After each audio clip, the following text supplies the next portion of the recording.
some of you, when you're cooking or baking and you're trying to make something for a friend who's gluten or dairy free, and you're like, oh, what do I do?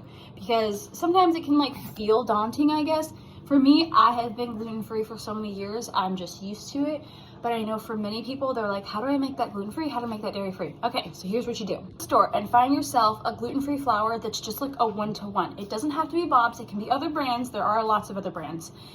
I use Bob's because that's what I find, and plus Bob's is my favorite. But you just find a gluten-free flour.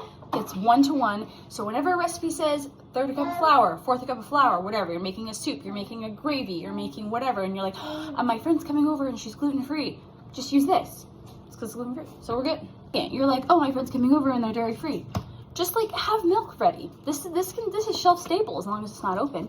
You could just like buy one of these if you didn't drink it on a regular basis. We do, so because it's really good in coffee. But just like have some dairy-free milk available so that you can just use it whenever you need it. And you're like, oh, my friend's coming over and he's dairy-free. Then just use this. Or you want to make a meal for somebody like postpartum. You want to make just a meal for somebody in general. Then you always have your flour. Just like keep one bag of flour. You don't need a lot.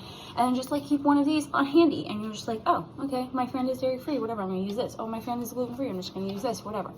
You could use oat milk. I feel like oat milk's a really good dairy free substitute. I wouldn't always use almond milk because almonds have a very distinctive taste. Plus almonds are an allergen, and so then you have to deal with all that. Oats typically aren't sometimes. Some people can't have oat milk.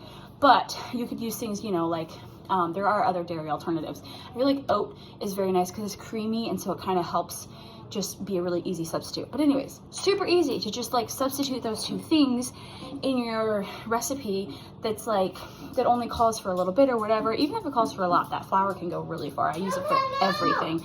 But anyways, just an easy way to just sub things, and it doesn't have to be complicated. Bye, I love you.